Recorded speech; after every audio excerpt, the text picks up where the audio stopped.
going to talk a lot about the heuristics that humans are prone to using. So first, let me define what a heuristic is. A heuristic is a rule that when you follow it, it gives you the correct answer most of the time. It's a cognitive shortcut. We're going to go through some examples of these cognitive shortcuts. And I'm going to do something that I see a lot of textbooks fail to do, which is explain that these cognitive biases are there for a good reason. A lot of the time, they lead you to the correct result. But we must understand that sometimes they lead us to the incorrect result. These are shortcuts that lead us to the correct result most of the time, not all of the time. First is the availability heuristic. The availability heuristic is when you are biased in what you think is the most likely answer in a scenario based on how easily you can think of examples. Let me give you, I think, my best example of when the availability heuristic is true. I think to my hometown in Tennessee, and I try to remember what kind of accent do people have back home where I'm from. I actually have like the weakest Southern accent among a lot of my friends back home. So I think of family members. Well, they all have a Southern accent. I think of the friends I knew growing up. They have a Southern accent. I think of my neighbors. They have a Southern accent. So if I, fly back home, which I do as often as I can, and I walk around and I meet a new person, what accent are they likely to have? Well, they are likely to have a Southern accent. My brain is biased to go ahead and assume I'm going to meet a new person from my hometown and they're going to have a Southern accent because they're from the mountains. That's true, right? My mind is biased to go ahead and believe that because it's accurate, right? But the availability heuristic can predispose you toward believing things that are not accurate based on how easy it is for you to remember other examples. One of my favorite examples of this is if you ask people to have what is your gut instinct about how afraid you are of a shark attack? People that go in the water, go in the ocean, are pretty concerned about shark attacks. What about dying in a bathtub, right? Shark attacks, your chance is about 1 in 3.7 million. Your chance of dying in a bathtub is 1 in 800,000. So there's a much more realistic chance of the second one, but because we don't think of it, it doesn't bias our thinking in that way. Another great example, this is a picture on the slide from the textbook of the availability heuristic going wrong, is if I ask you to very quickly look over this slide and tell me what is the most common color of candy in the picture. Well, when we present this image to people and ask them to make a gut judgment, the most common responses are orange or yellow because those pieces of candy stand out really starkly in this picture. The real answer is blue, but because it blends in with the background, we don't think that that's the correct answer. So the availability heuristic can lead you astray. Next, let's talk about what's called in the book the present-present bias. Present-present bias is when we notice a potential cause is present and its effect is present, but we tend to ignore when one thing happens without the other. I'm going to explain this with an example, a real example from my own life when I have the thought sometimes, oh man, I predicted the future.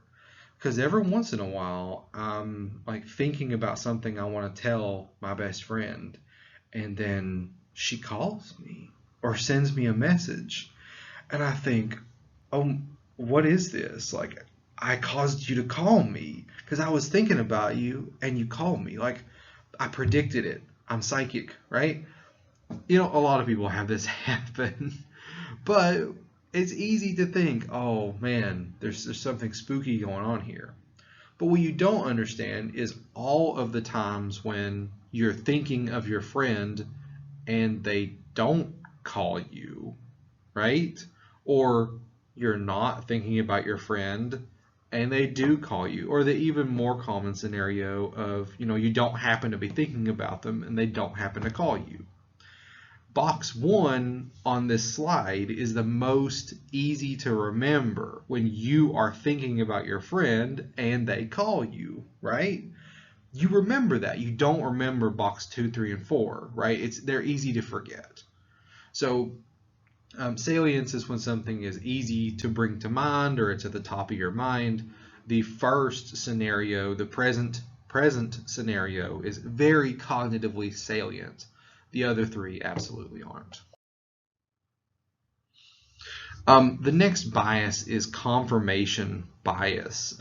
You've probably talked about this in everyday language in terms of like cherry picking information. Confirmation bias a lot of the time is a good thing. So what is it? Confirmation bias is when we pick up on information from the world that supports our worldview, but it's harder for us to remember. We don't pay as much attention to information out in the world that doesn't support our worldview. So I think of confirmation bias being a good thing in like romantic relationships. You're really dedicated to your partner, so whenever they do something good, you pick up on that really easily. Oh man, look how awesome they are. But when your partner does something you don't like, it wouldn't be a good thing if you hyper-focused on that. You want confirmation bias to make you like your job, like your partner, other things like that. But confirmation bias can also blind you to new information that you need to know. In the scientific context, if you have a theory that you are very fond of, then you are likely to kind of skip over information that doesn't support the theory that you really like. And you pay, a lot of attention to information that does support the theory that you like. Well, what if the scientific community has determined that your theory is wrong? Well, if you're only paying attention to the information that supports your theory, you may not be convinced it's wrong when really you're on the wrong path. We could even go back to that romantic partner example. It can be a bad thing if you don't notice what your romantic partner or your friends are doing that is bad, because then you can't call them out on it or stop being friends or break up or whatever. And finally, I want to go back to a metaphor I'm using throughout the class of having a blind spot. We all know, if you've been through intro, we talked about sensation and perception, that there is a blind spot in your field of vision from both of your eyes where your optic nerve, goes out of your eye. There's a small blind spot in your vision, but you don't notice it. When you're looking around, there's not an empty spot in your vision. It's because even though the blind spot is there, your brain fills in that gap. It doesn't want you to be distracted by that tiny blind spot. Filling in that gap and letting you be unaware of it is actually better for you than for you to be constantly distracted by it. Well, we also have blind spots, cognitive blind spots about our biases, right? And this is often referred to as the bias blind spot. It's the fact that we're often unaware of when we are being biased. So when we go back to that example about a scientist that is a huge fan of a theory, and so they more readily remember information that supports the theory. Often in this case, that scientist is not aware of the fact that they are biased, and that's why they're remembering that information easier. They think they're just intelligent and critically thinking about the evidence for and against. So even intelligent, this is not about intelligence. This is not about ignorance.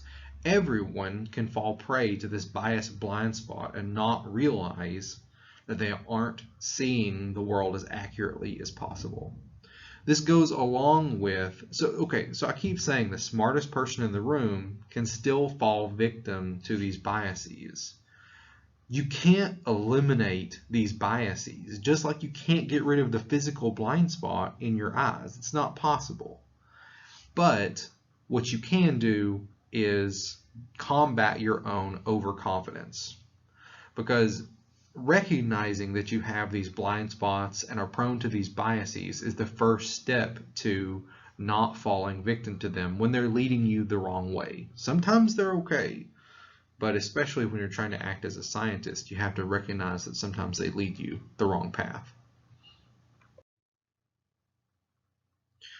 So what are some other miscellaneous ways that heuristics can lead you wrong? You know, all of the things on this slide are based on heuristics that most of the time lead you to the correct answer. But as we have been talking about, in important cases, they lead you to the wrong answer. Especially, so you're not supposed to rely on shortcuts or cognitive heuristics when you are performing science, for example, when you're performing the scientific method, the embodiment of the philosophy of science, of testing and empiricism. So number one, the most important one, is being convinced by a good story.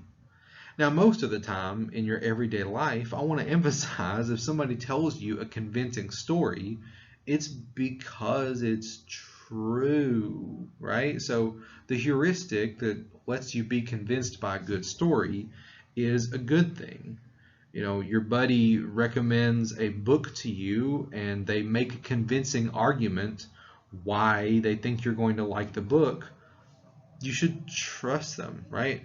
But if a scientist tells you a good story, if you watch not to pick on the website too much, but if you watch a good TED Talk, right? If you watch a good TED Talk about a theory, sometimes the theory is accurate, but other times their convincing talk doesn't necessarily mean they're backed up by the scientific evidence. Now, this goes along with point number 2, which is going with your gut or trusting your instincts. A lot of times your instinct is right, okay? You watch that TED Talk and you're convinced by the scientist and they have evidence to back it up. But going along with the scientific method, we have to take a step back and recognize that our gut is going to lead us astray in many instances. And finally, along with the confirmation bias that we talked about earlier, I want to emphasize again the importance of not dismissing evidence that you don't like. This is something that smart people do, and they think it's because they're being smart about things. But we have to critically evaluate evidence that both supports and doesn't support our position. What people tend to do unconsciously is when somebody gives you evidence that you don't like, tend to forget about it. This is where I like my example of the romantic partners that I used earlier. Have you ever been in the situation when you are in love with somebody, you are just infatuated with somebody, but your friend tells you, bad things about them and you ignore it? You don't want to hear it, right?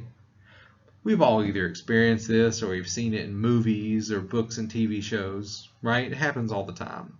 This doesn't just happen to falling in love with another human. This happens with people becoming infatuated with their own scientific theories as well.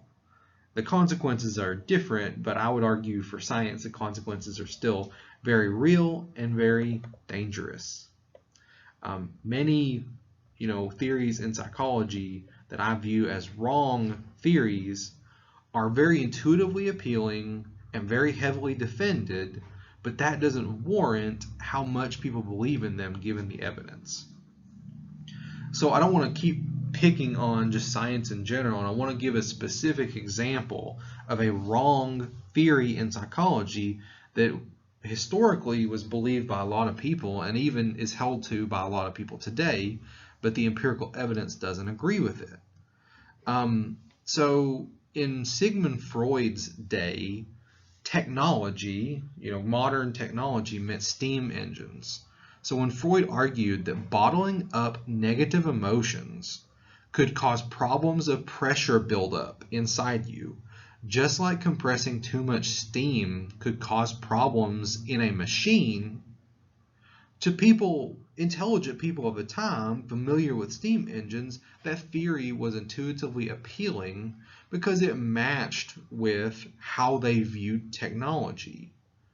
Freud, according to this view, a good way to get rid of that pressure buildup was to blow off steam, get angry, and express your frustration. Still a popular idea today, called, in social psych circles, the catharsis hypothesis. Also happens to be completely wrong. Okay, if you take a social psych class, I'll make sure to talk about how the catharsis hypothesis is totally mistaken. But it sounds good, right? I mean, even me talking about it, to my own ears, it sounds convincing. It's a convincing story. My gut says that it's true. And if I wanted to, I could ignore the evidence from psychology that I'm wrong about that. But it turns out that blowing off steam when you're angry is usually a bad idea. This isn't something that is just like examples from history that don't impact us today. You see a lot of people, a lot of psychologists, even a lot of neuroscientists today comparing the human mind to a computer. The human mind is a lot like a computer, but it isn't exactly the same. So don't get fooled by what I think of as neurobabble, as information presented as if it's true about the human mind just because you're making a metaphor to a computer. And I want to end with a lesson from Dunning and Kruger. And I'm going to give you a podcast recommendation. It's like 10 or 15 minutes long. It's a really great story about the scientists that this effect is named after. The Dunning-Kruger effect, if you haven't heard of it, is when it's this observation that people who know the least about a subject also tend to be the most confident about their knowledge on that subject. So I want to say, if you find yourself overconfident about an issue, in studying or in psychology or just in your everyday life, try to think to yourself, am I overconfident because I actually know what I'm talking about? Or am I overconfident because I'm on the low end of that Dunning-Kruger curve and my overconfidence actually comes from ignorance? Okay? It turns out the more people know about specific issues, like technical issues, the more people know about an issue, the more they learn to be skeptical and to doubt themselves. This gets a lot of students into problems because often the better of a student you are, the less confident that you are that you're studying correctly, that you know the material, that you really know what you're doing. But don't let your brain fool you, right? Ignorance often is what's promoting you to be overconfident, and knowledge is allowing you to break free of those shortcuts. Okay? All right. Thanks for your attention. I hope that you take especially this last slide to heart, and I'll talk to you next time.